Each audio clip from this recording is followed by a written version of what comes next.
चलिए ध्यान दीजिए इधर। पिछले क्लास में आप पढ़ रहे थे क्वथनांक उन्नयन और आपने देखा था कि किसी प्योर सॉल्वेंट में जब हम किसी नॉन वोलेटाइल सॉल्यूट को डालते हैं तो जो विलयन बनता है उसका क्वथनांक बढ़ जाता है और उस बढ़े हुए क्वथनांक को हम आसानी से ज्ञात कर सकते हैं T V minus T naught V, और इसी को हम डेल्टा टीवी क्वथनांक उन्नयन कहते हैं। आज इसी क्वथनांक उन्नयन के लिए हम राउल्ट के नियम को पढ़ने वाले हैं। हमारा आज का टॉपिक ही यही है। हेडिंग डालेंगे क्वथनांक उन्नयन के लिए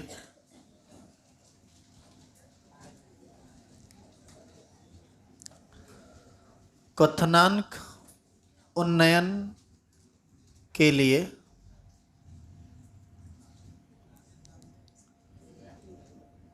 राउल्ट का नियम।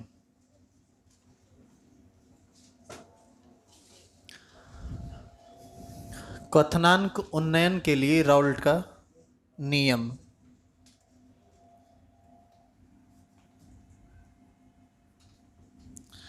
Raoult's law of elevation in boiling point।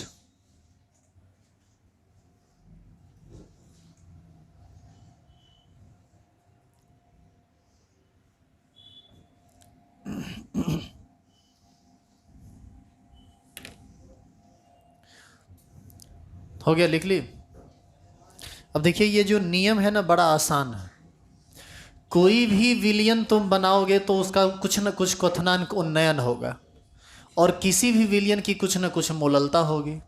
इन्होंने कहा कि क्वथनांक उन्नयन विलयन की मोललता का सीधा समानुपाती होता है। मतलब मोललता के बढ़ने से क्वथनांक उन्नयन बढ़ेगा, मोललता के घटने से क्वथनांक उन्नयन घटेगा। बस इतने को नियम है। नीचे एरो दीजिए और लिखिए। लिखाऊं क्या? लिखाऊं? लिखिए क्वथनांक उन्नयन, क्वथनांक उन्नयन विलयन की, क्वथनांक उन्नयन विलयन की मोललता का सीधा समानुपाती होता है। क्वथनांक उन्नयन विलयन की मोललता का सीधा समानुपाती होता है।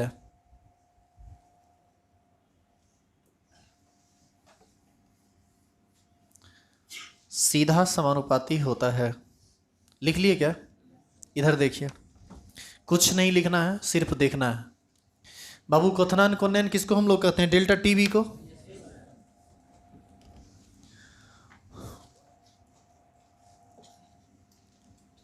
तो ये जो डेल्टा टीवी है ये सीधा समानुपाती है किसके? मोललता का। और मोललता का को हम लोग सूचित करते हैं स्मॉल एम से, तो डेल्टा टीवी समानुपाती होगा किसके? स्मॉल एम के। समानुपाती का चिन्ह यदि तुम हटाओगे तो एक कांस्टेंट आएगा बराबर जब करेंगे तो डेल्टा टीवी बराबर हो जाएगा के बी गुना एम। बोलिए ऐसा होगा कि नहीं? अब जितना बात हम लिखेंगे वह सब फॉर्मूला बनता जाएगा और सब का ज़रूरत आपको न्यूमेरिकल बनाने में पड़ेगा। फिलहाल ये के बी क्या है? के बी एक कांस्टेंट है और इस कांस्टेंट का अपना एक नाम है। इसको हम लोग बोलते हैं मोलल उन्नयन स्थिरांक।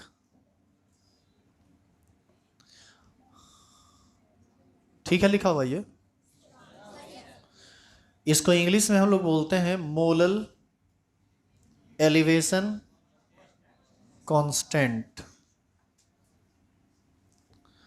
सुनिएगा, डेल्टा टीवी के जगह हम चाहें तो लिख सकते हैं T V minus T naught B. हाँ या ना? एलिवेशन इन बॉइलिंग पॉइंट यही बताए थे ना कल, TV minus T naught B लिखे हैं कल आप क्वथनांक उन्नयन। तो इसको लिख सकते हैं के बी गुना एम। बोलिए अब जितना बात हम लिखते जा रहे हैं सब फॉर्मूला बनता जा रहा है। अब आप देखिए, हम यदि इसको लिखें T B minus T naught B बराबर के बी गुना, मोललता होता है मोल पर के जी, विलय का मोल ऊपर और विलायक का के जी नीचे, तो यहाँ यह भी लिख सकते हैं मोल पर के जी। मोल किसका? सॉल्यूट का। और केजी किसका? सॉल्वेंट का। क्या बात समझ में आ रहा है? तो एक फॉर्मूला और आया, हम इसी से न बढ़ते हुए आगे बढ़ रहे हैं। और सुनिए, यहां तक जब आप लिख लेंगे तब आप वो लिखेंगे जो हम अब लिख रहे हैं। तो देखते जाइए हम कैसे कैसे लिखते जा रहे हैं, इन्हीं के बाद में कुछ उल्टा पुल्टा कर लेना। टीबी माइनस टी नॉट भी लिख सकते हैं अभी, तो यहां लिखते हैं TB minus T naught B बराबर के बी गुना, देखो TB minus T naught B बराबर के बी गुना एम ही है ना ये। आप याद कीजिए, मोललता जब पढ़ रहे थे और कैलकुलेशन ऑफ मोललिटी का एक फॉर्मूला लिखे थे आप, ए गुना 1000 बटे बी गुना मॉलिक्यूलर वेट, याद है आपको? थोड़ा पेज पलटिए तो मोललता वाला,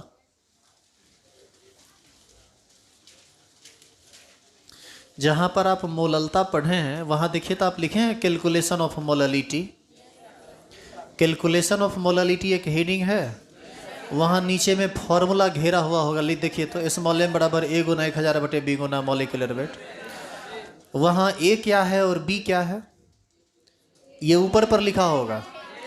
ए है विलय का भार ग्राम में और बी है विलायक का भार ग्राम में। तो हम यहाँ लिख सकते हैं ए गुना 1000 बटे बी गुना मॉलिक्यूलर वेट।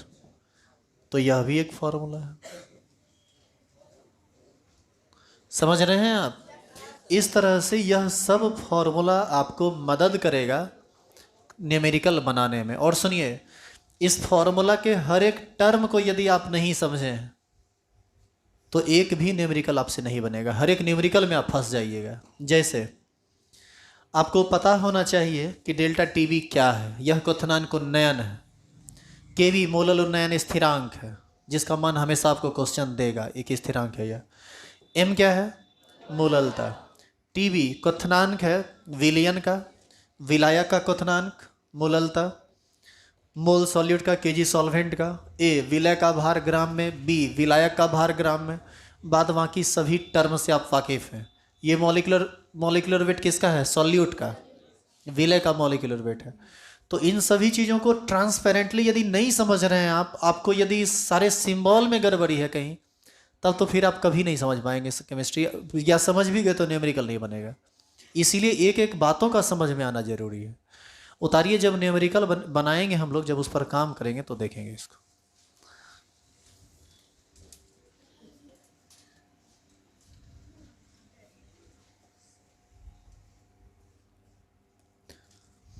जैसे जैसे लिखा गया है वैसे वैसे लिखिए। कॉपी पर आप लोग लिखते हैं, ज़्यादा सटा सटा के मत लिखिए, थोड़ा हटा हटा के लिखिए, लिखावट आपकी अच्छी होगी, देखने में साफ सुथरा लगेगा।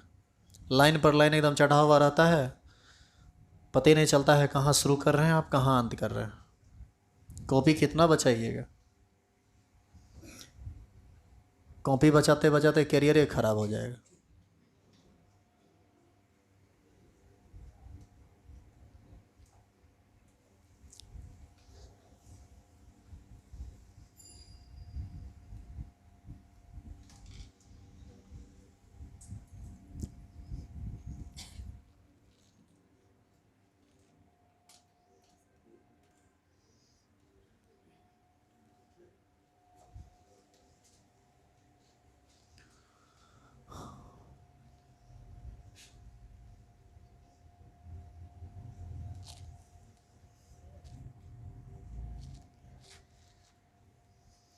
जिनको भी किसी भी टर्म में दिक्कत हो, आप खड़ा होकर बात कर सकते हैं। यहाँ नहीं पूछ पाते तो ऑफिस में जाके पूछिए। हालांकि आपको यहीं पूछना चाहिए, इतना हिम्मत तो आप में होना चाहिए। अब ऐसा नहीं है कि आप एकदम बच्चा हैं हम भी कोनो मान लो आदमी है न रे, तो इसमें हेजिटेशन और डरने जैसी कोई बात नहीं है।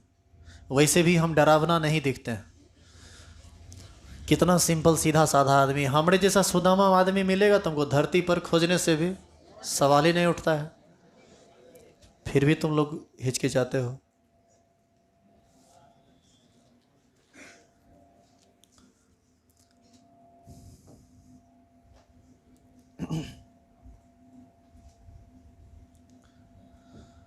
मिटा दें?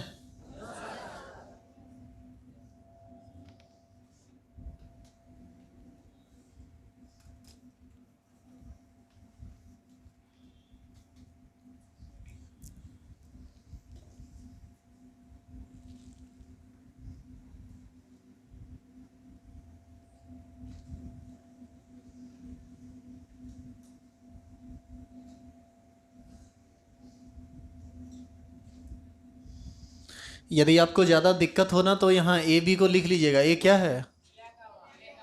वेट ऑफ सॉल्यूट किस यूनिट में? In gram. और B weight of solvent in ग्राम।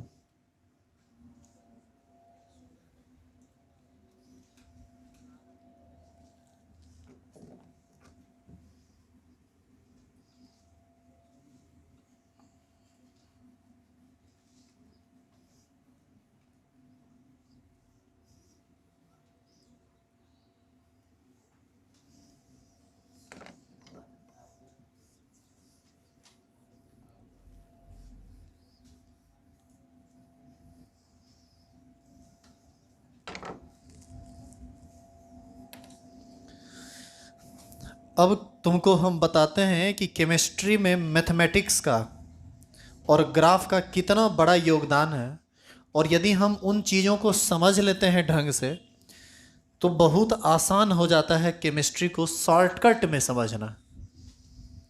जितना बात आप पढ़ें वह सब बात अब आप ग्राफ पर देखिए।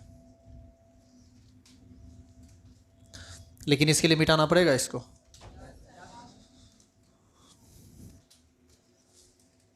मिटा देना जी।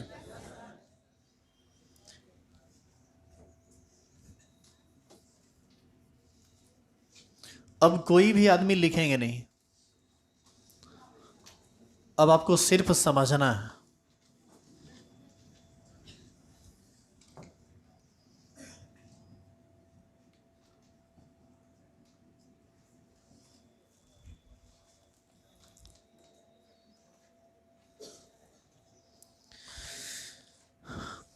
किन्हीं को लिखना कुछ नहीं है, अब बस सिर्फ देखिए आप, और जो जो बात कहेंगे ना उसको थोड़ा सोचिएगा, फील कीजिएगा इसको, तब दिल से पढ़ पाइएगा। हम अभी एक समीकरण लिखे थे, T B minus T naught B बराबर के बी गुना एम, यही ना था लिखा हुआ? हम चाहें तो इसी को लिख सकते हैं टी बी बराबर के बी गुना M plus T naught B. बोलिए ऐसा लिखा जा सकता है या नहीं? चलिए, मान लो हम एक गिलास में पानी लेते हैं, इसको हम बॉईल करते हैं, तो नॉर्मल सरफेस पर बॉइलिंग पॉइंट पानी का कितना होता है? 100 डिग्री से। यानी हमको किसका मान आ गया? टी नॉट बी का। टी नॉट बी ही ना हुआ 100। अब इसमें तुम थोड़ा सा चीनी मिला दो, या यूरिया, नमक नहीं यूरिया मिला दो, या ग्लूकोज मिला दो, अब ये क्या बन जाएगा? विलियन। और अब जो बॉइलिंग पॉइंट होगा उसको हम कहेंगे टीवी, और टीवी का जो भी मान होगा वह टी नॉट बी से ज़्यादा होगा। 101 हो, 102 हो, 103 हो, जो भी होगा ज़्यादा होगा। ये बात तो आप कल समझे हैं। अब थोड़ा और ग्लूकोज मिला दो, या जो मिलाया था थोड़ा और मिला दो, और ज़्यादा हो जाएगा। थोड़ा और मिला दो, और ज़्यादा हो जाएगा। थोड़ा और मिलाओ, और ज़्यादा होगा। ऐसी स्थिति में आपको ऐसा नहीं लगता है कि टीवी का मान लगातार बदलता रहेगा, यदि हम लगातार उसमें सॉल्यूट मिलाते जाए तो। लेकिन टी नोट बी का मान नहीं बदलेगा, वह पानी का शुद्ध विलायक का क्वथनांक है, वह स्थिर है। यहाँ से दो बात स्पष्ट है कि टी नॉट बी एक कांस्टेंट टर्म है, जबकि टी बी बदलता रहेगा। जैसे जैसे सॉल्यूट का अमाउंट बढ़ाते जाएंगे वैसे वैसे ये बदलता रहेगा, यानी टी नॉट बी कांस्टेंट है और टी बी वेरिएबल है। अब आगे की बात सुनिए, टी नॉट बी क्या हो गया आपका कांस्टेंट और टी बी क्या हो गया वेरिएबल। अब सुनिए, के बी क्या है, के बी कांस्टेंट है लेकिन एम वेरिएबल है। एम का मतलब मोललिटी। और जैसे जैसे आप चीनी या ग्लूकोज जो भी आप मिला रहे थे, जैसे जैसे आप इसमें उसकी मात्रा को बढ़ाते जाएंगे वैसे वैसे विलयन की मोललता भी बढ़ती जाएगी। इसका ये मतलब हुआ कि इस 4 टर्म में 2 टर्म कांस्टेंट है और 2 टर्म वेरिएबल है। कौन कौन कांस्टेंट है? K V constant, T naught B constant, variable T V और एम। आप यदि गौर से देखिएगा तो बेसिक कंसेप्ट जो आप पढ़े थे ग्राफ वाला, उस ग्राफ पर ये जाएगा और ये y is equal to M गुना एक्स प्लस सी को फॉलो कर रहा है। इसका मतलब इसका यदि हम ग्राफ खींचेंगे तो यह एक स्ट्रेट लाइन इक्वेशन दे रहा है, जिसका ग्राफ स्ट्रेट लाइन इक्वेशन में आएगा, जिसका कुछ ना कुछ y इंटरसेप्ट होगा। आप याद कीजिए बेसिक में 4 गो ग्राफ आपको बताया गया था। यहाँ वैसे लोग निश्चित रूप से फंस जाएंगे जो बेसिक नहीं पढ़े हैं। तो फिर से मैं आपको कह रहा हूँ, ऐप पर सारा वीडियो अपलोड है, बेसिक में 8 गो लेक्चर है, उसको आप देखिए, आपको सब समझ में आ जाएगा कि क्या है नहीं है। लेकिन फ़िलहाल हम अब आगे बढ़ते हैं, चूँकि हम हर दिन एक ही बात को नहीं कर सकते हैं। आप लेट आए हैं तो ये आपकी गलती है, लेकिन फिर भी हम आपको समझा देंगे। आप देखिए, आप याद कीजिए y और x वेरिएबल हुआ करता था, m को हम स्लोप कहते थे और c जो है यह y इंटरसेप्ट है। y इंटरसेप्ट ये y एक्सिस को कहीं से कट करता है। अब इन सब बातों का प्रैक्टिकल मीनिंग समझिए आप कि y इंटरसेप्ट को कट क्यों करता है, पॉजिटिव स्लोप का क्या मतलब है, नेगेटिव स्लोप का क्या मतलब है, वेरिएबल है तो कौन क्या बदल रहा है, कौन किस पर निर्भर कर रहा है। इन सब बातों को ग्राफ के माध्यम से समझ सकते हैं और कोई धरफरी नहीं है, एकदम इत्मीनान से समझेंगे। यदि आपको कहीं भी दिक्कत हो तो बात कीजिएगा। हमको जब ग्राफ समझना होता है तो सबसे पहले हमको 2 एक्सिस लेना होता है, एक एक्स एक्सिस और दूसरा वाई एक्सिस। ये एक्स एक्सिस है और ये वाई एक्सिस है। जनरली वाई एक्सिस वर्टिकल होता है और एक्स एक्सिस अर्थ के पैरेलल होता है। एक्स एक्सिस लिए, वाई एक्सिस लिए। अब बताइए वाई एक्सिस पर कौन है? देखो, ये इसके साथ इक्वेट हुआ, ये इसके साथ, ये इसके साथ और ये इसके साथ, यानी जो y है वही tb है, जो m है यानी स्लोप वही kb है, जो x एक्सिस पर रहेगा वही मोललिटी है और जो c है वही y इंटरसेप्ट है। सब बात को थोड़ा प्रैक्टिकली फील कीजिएगा। एक बात बताइए, x एक्सिस पर कौन है? मोललिटी। तो नीचे हम किसको दिखाएंगे? मोललिटी को। मोललिटी मतलब स्मॉल m, और जैसे जैसे हम इधर से इधर जाएंगे मोललता बढ़ेगा। क्या कोई दिक्कत है इसमें? ये लाइन को थोड़ा भागा हुआ है।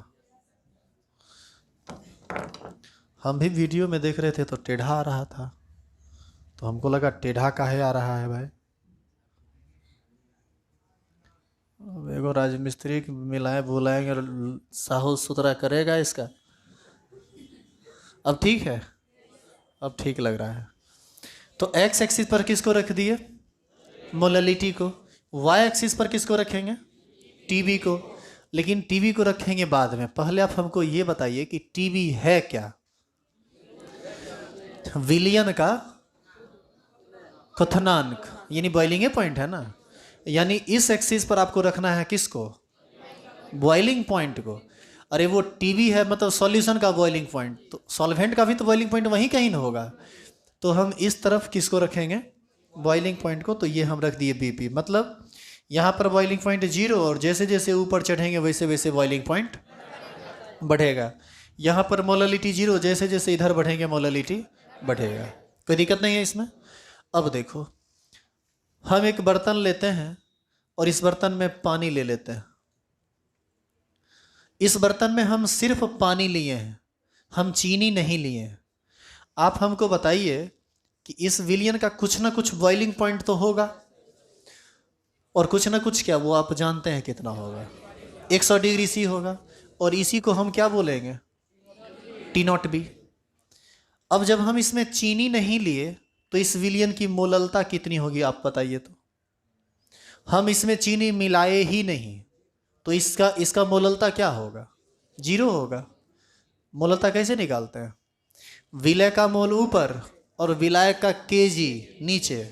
मोल कुछ डाले नहीं, चीनी कुछ डाले ही नहीं, तो मोल कहाँ, 0 हो गया ना।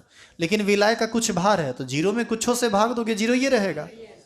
तो ऐसी स्थिति में मोललता जब 0 है उस समय द्रव का बॉइलिंग पॉइंट टी नॉट भी है। इसका मतलब मोललता 0 कहाँ है बताइए तो इस ग्राफ में, इस जगह पर।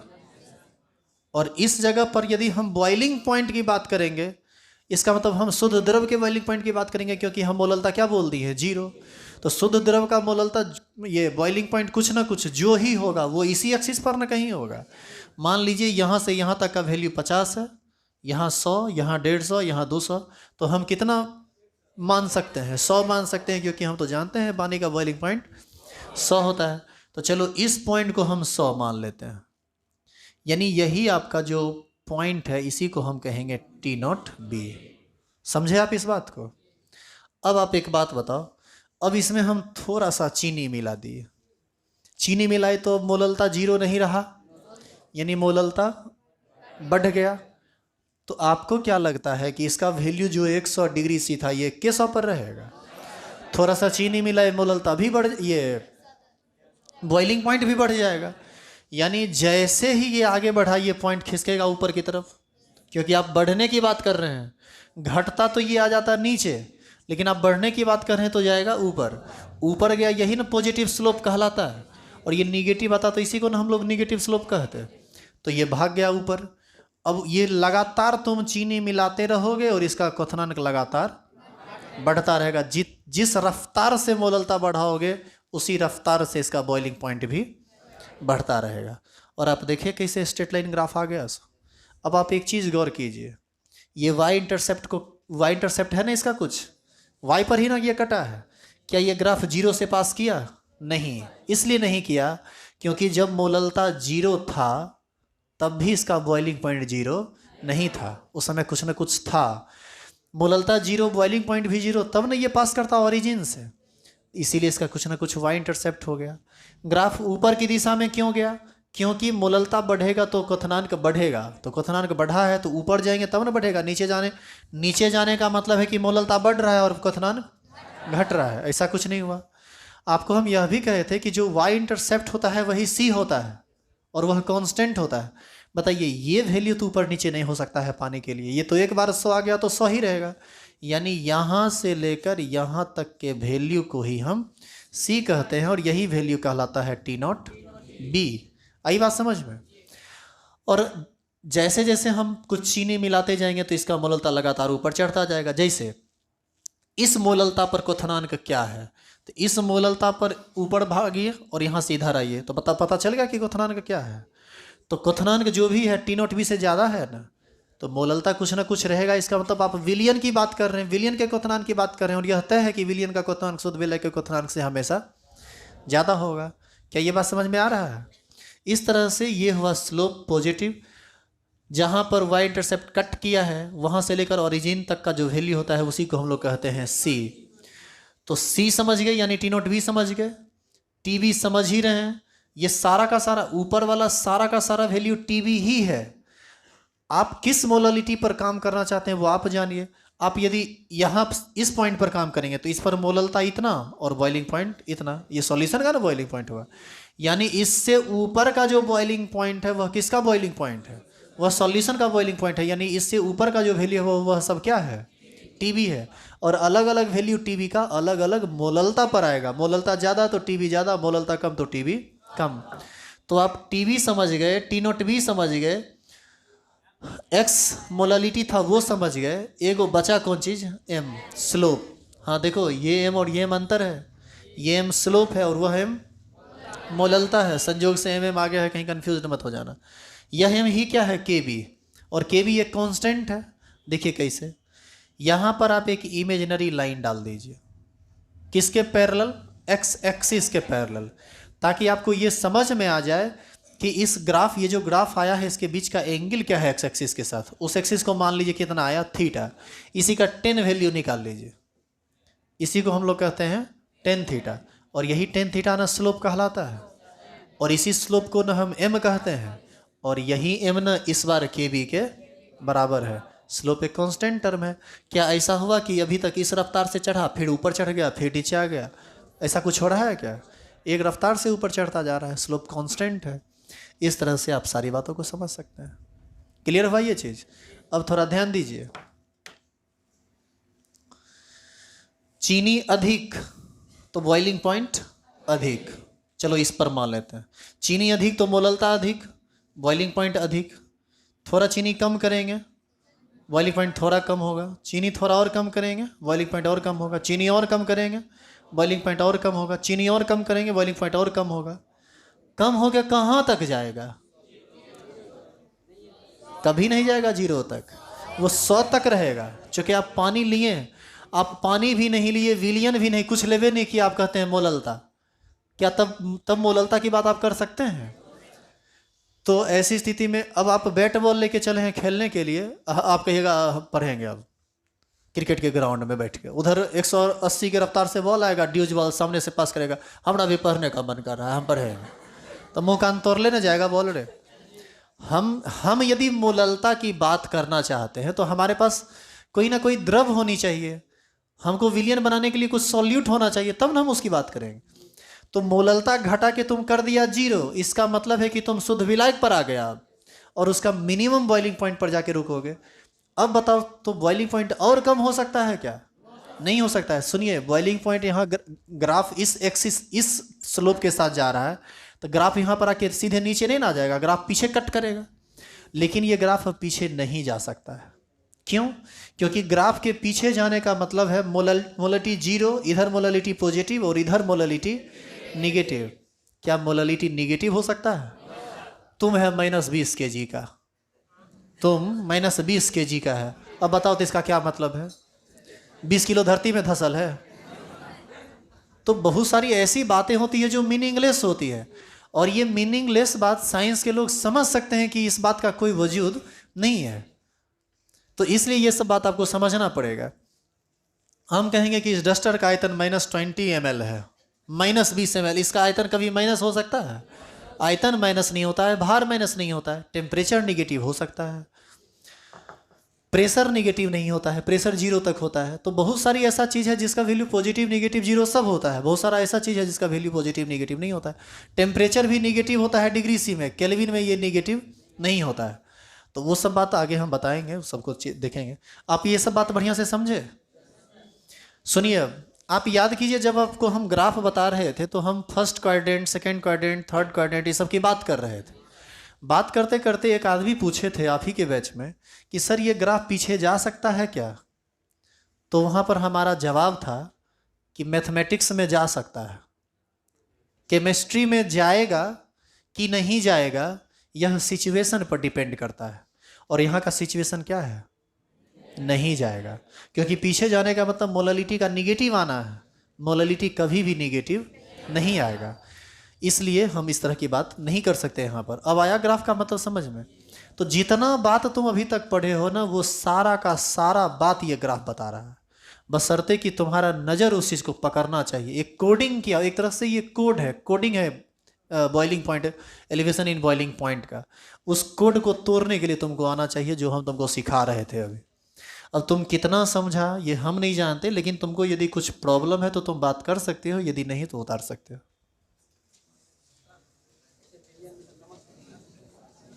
क्या हुआ? विलियन में नमक भी डालेंगे तो सेम बात होगा, लेकिन कुछ कुछ बात बदल जाता है। जो बात बदलता है वो अभी नहीं समझ सकते, वह एबनॉर्मल कॉलिगेटिव प्रॉपर्टी के अंतर्गत चला जाता है। अभी आप बस 3 चीज़ जानिए, यूरिया डाले हैं, ग्लूकोज डाले हैं, चीनी डाले। काहे नहीं नमक डाल रहे हैं, ये सब बात हम खुद बता देंगे। ये चैप्टर एक्चुअल में बहुत बड़ा है। आज कौन लेक्चर नंबर चला है? 19। देखना अभी 20 गो और लेक्चर चलेगा, तब जाके वो चैप्टर समाप्त होता है। तो ये चैप्टर ही बहुत बड़ा है। अब तुम हमको कहोगे 10 दिन में ख़त्म करने, तो हम कर देंगे, संभव है। लेकिन फिर तुमसे न्यूमेरिकल और एक्को नहीं बनेगा।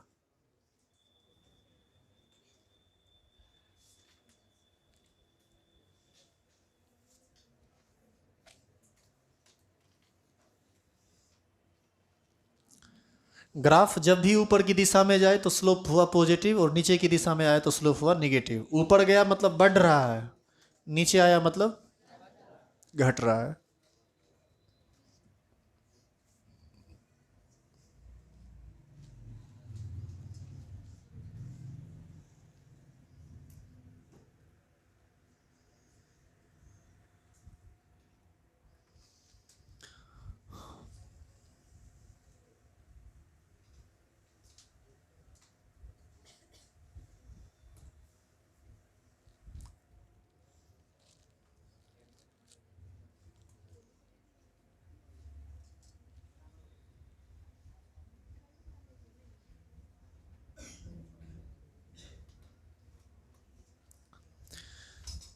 कल ये थ्योरी लास्ट हो जाएगा, फिर हम लोग न्यूमेरिकल कर लेंगे। जितना भी पीछे छूटा हुआ है, 4 गो है ना पीछे छूटा हुआ, और इसका जो न्यूमेरिकल है वो, फिर अगला depression in freezing point start होगा। तुम लोग फ्रीजिंग पॉइंट हिमांक सुने हो? सुनवे किए हो, ज़्यादा समझदारी अरने है। कुथनान को न पढ़ा हुआ था तुम लोगों का, देख लिया कुथनान में कितना चीज़ है। सो तुम लोग बहुत कम जान रहा था, और अभी क्या, अभी भी और भी बात जानोगे, अभी ख़त्म नहीं हुआ है ये।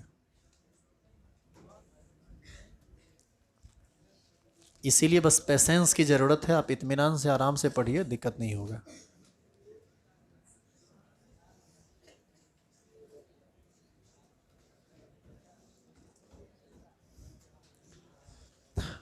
आगे बढ़ें क्या? हाँ, क्या हुआ?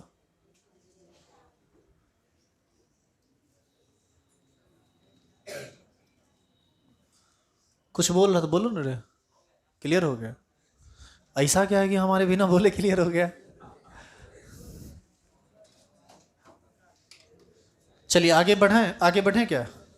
लिखिए अगेन।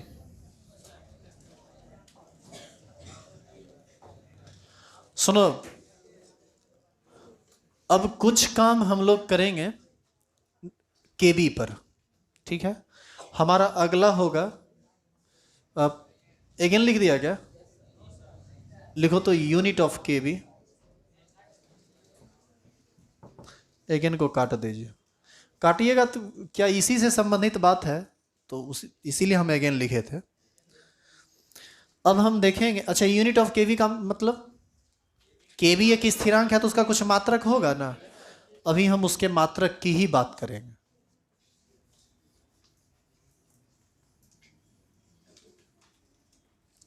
अच्छा ये बताओ, सच सच बताना, समझ में आता है कि खाली हाँ में हाँ मिलाते हो? देखो, यदि हाँ में हाँ मिलाने वाली आदत है तुम्हारी, तो आदत बदल लो अपना। इसलिए कहते हैं कि तुम्ही को बहुत नुकसान हो जाएगा इससे। तुम हमारे हाँ में हाँ मिलाते चले जाओगे, हम यही ना समझते चले जाएंगे कि तुमको समझ में आता जा रहा है। और यदि तुमको समझ में नहीं आया तो चैप्टर पढ़ने के बाद भी तुमको फ़ायदा नहीं बुझाएगा। तो नहीं, यदि समझ में आती है तो पर्सनली हमसे मिलिए कि आपको कहाँ परेशानी हो रही है, और समझ में आती है तो बस उसको मेंटेन करने की ज़रूरत है। रे हम हूँ खिस्सा करेंगे, तो हूँ करेगा तो सुनेगा कौन? एगो स्टाफ को लेके आता है खिस्सा सुनाने के लिए, हैं? जो सुनता है ओकरो हड्डी तोड़ेंगे, और जो सुनाता है उसका तो खैर नहीं है, चोट्टा कहीं का।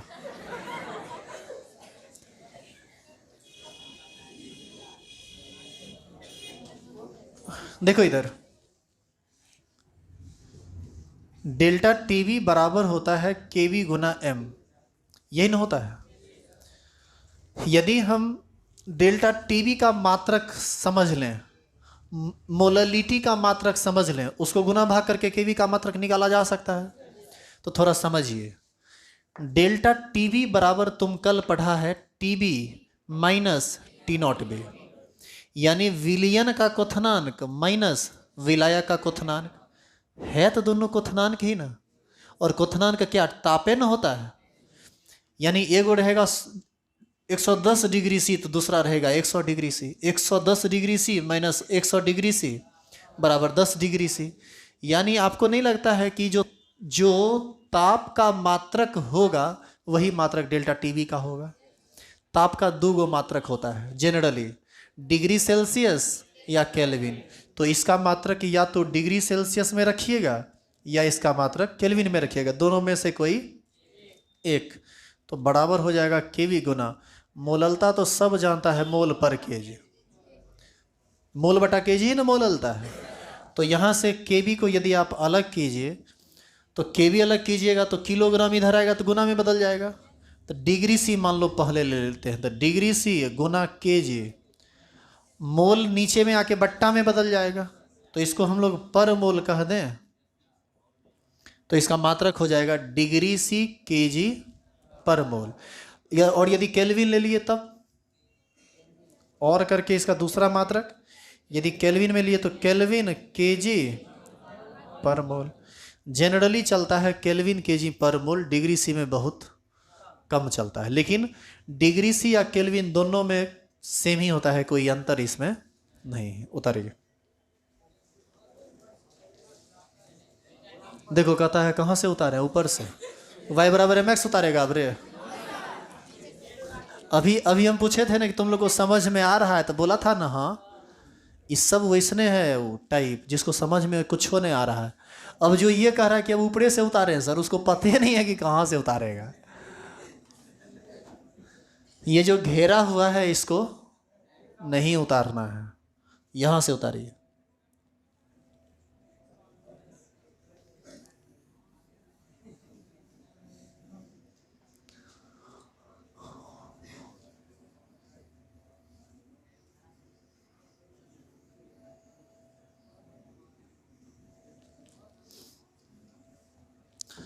क्लास में जिस समय आप लोग बैठे रहते हैं थोड़ा छटपट कम किया कीजिए, हल्ला गुल्ला कम किया कीजिए।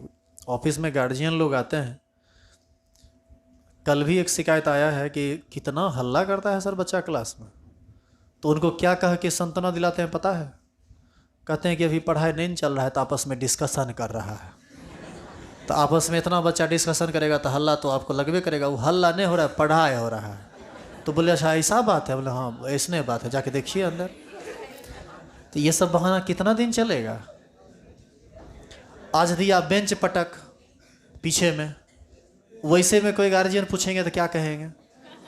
केमिस्ट्री को पटका मार रहा है, इतना तेज है बच्चा, कुछ ऐसा। अब ऐसा तो अरे वो लिमिट में ना बोला जाएगा। अरे तो लिमिट को क्रॉस मत किया कीजिए, आप थोड़ा सा लेवल को मेंटेन कीजिए। कहाँ बैठे हुए कम से कम इसको भी थोड़ा लिहाज किया कीजिए इस चीज़ का। ये हेडिंग डाल के छोड़ दीजिए।